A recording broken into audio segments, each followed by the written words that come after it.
E aí, galera, tudo certo? Hoje o livro é Jonas. E que maravilhoso, né? Que tá caindo livros bem curtinhos. Graças a Deus pra, né, eu conseguir ler em um dia só.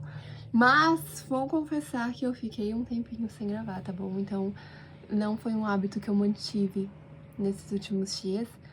Mas estou de volta. Obediente.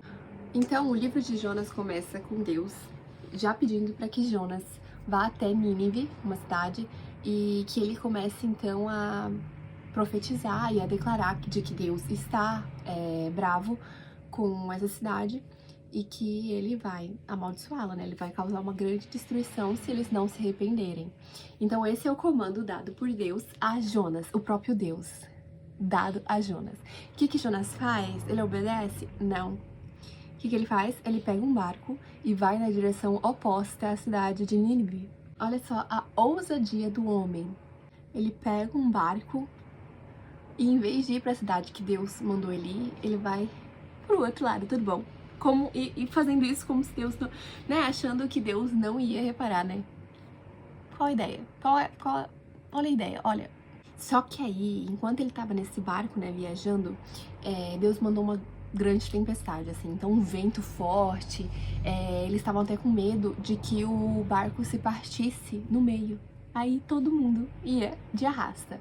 E enquanto estava acontecendo esse caos todo, adivinha onde estava Jonas?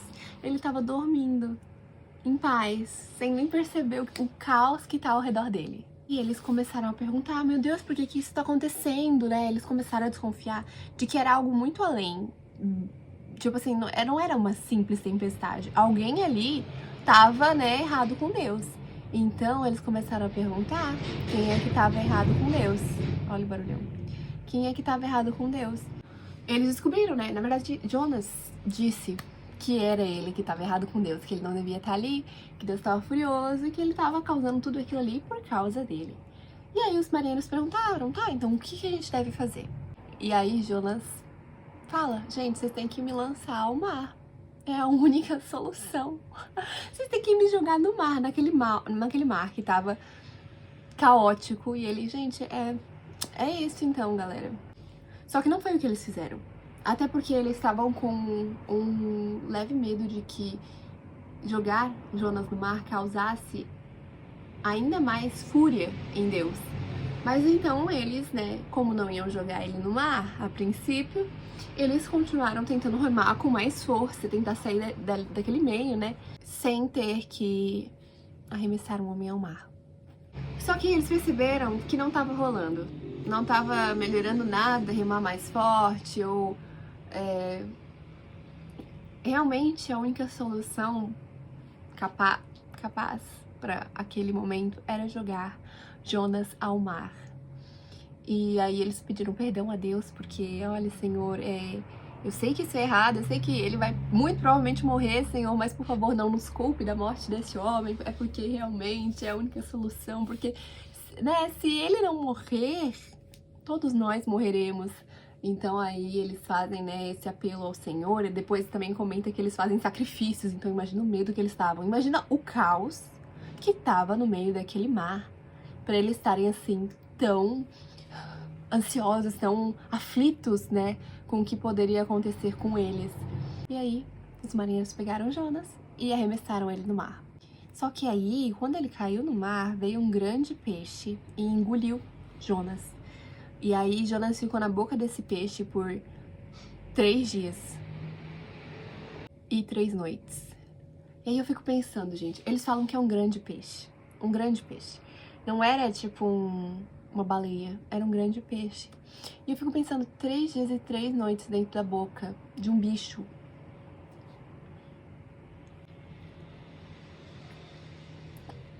Eu não consigo nem conceber um negócio desse. Cara, é loucura, loucura. Coisas que a gente só encontra na Bíblia.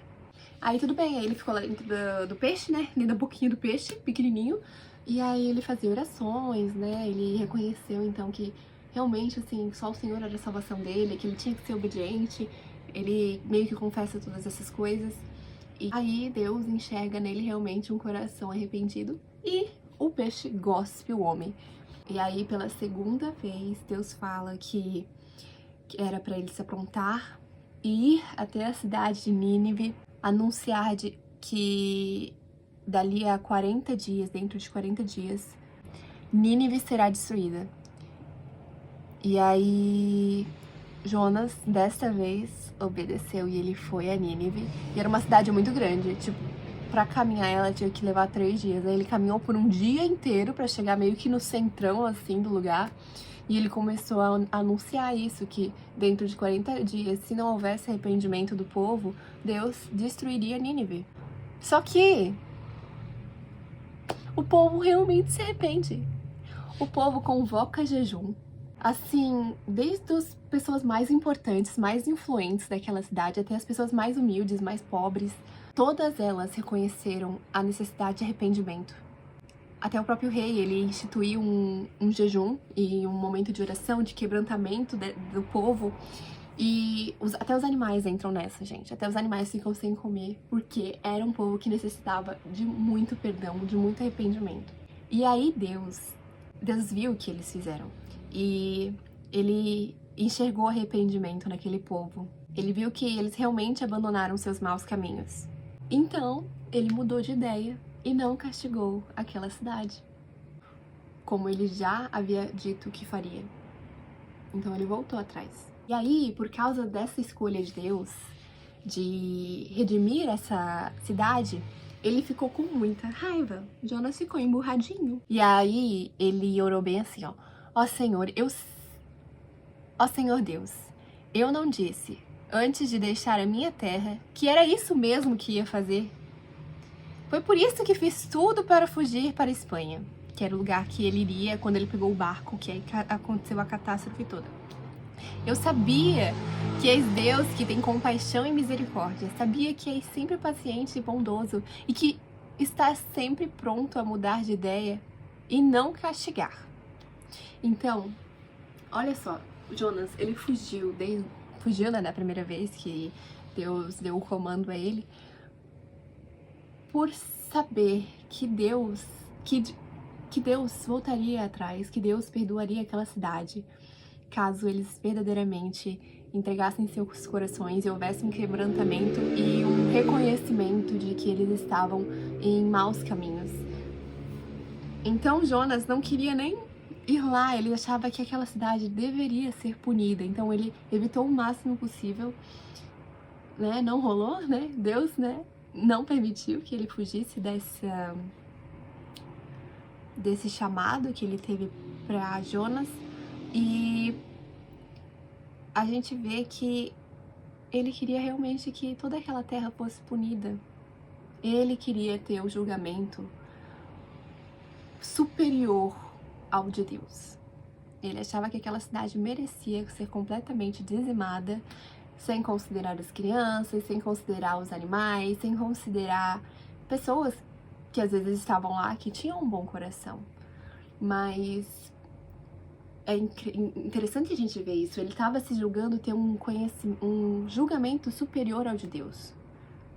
Entendeu? E quantas vezes a gente faz isso também, né? Achar que a gente tem um julgamento melhor do que de Deus. Muitas vezes, quando a gente comete um pecado e continua remoendo aquele pecado e nos achando indignos do perdão de Deus, nós estamos nos colocando em um patamar acima do de Deus. A gente está se colocando num tribunal mais elevado do que o de Deus. E isso, gente, isso não se faz. A gente está se considerando alguém que é mais capaz de julgar do que o próprio Deus, que já nos perdoou por nossos pecados, entendeu? Então a gente observa isso nessa história. E aí Jonas sai de Nínive, ele sobe tipo num monte e tem muito sol, então Deus coloca uma árvore para cobrir ele, para que ele não fique exposto ao sol, né? Também para fazer sombra, para ficar mais refrescante. E ele fica muito feliz, né, por essa árvore, porque é um aconchego tá ali, né? Porque seria insuportável ficar debaixo do sol queimando. Só que aí no dia seguinte dessa planta, um bicho meio que atacou ela e destruiu ela. Ela secou, murchou e morreu. E aí o sol nasceu e aí veio aquele vento forte, aquele calor do deserto bem intenso. E aí Jonas quase desmaiou por causa do calor. Imagina a potência. E aí, ele quis morrer, ele desejou morrer, ele disse assim, ai, pra mim é melhor morrer do que viver. Mas aí, Deus perguntou a ele, Jonas, você acha que está certo eu ficar com raiva por causa dessa planta? E aí Jonas respondeu, é claro que tenho razão para estar com raiva, e com tanta raiva que até quero morrer. Então o Senhor Deus disse, essa planta cresceu numa noite e na noite seguinte desapareceu. Você nada fez por ela, nem a fez crescer, mas mesmo assim tem pena dela. Então eu, com muito mais razão, devo ter pena da grande cidade de Nínive, onde há mais de 120.000 crianças inocentes e também muitos animais. Então aqui a gente vê que Deus confronta a Jonas. Lá naquele sentimento que ele teve, como eu comentei anteriormente, de achar que ele estava tendo um julgamento superior ao de Deus.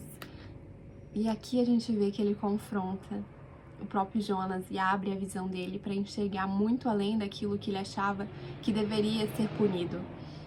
E que maravilhosa essa história. Fazia tanto tempo que eu não tinha lido essa história e foi muito bom voltar a ela e ler um pouquinho e também ter aberto meus olhos para muitas outras novas questões. E é esse o meu resumo. Top? Viu minhas unhas do Brasil? Vai, Brasil! Vai, Brasil!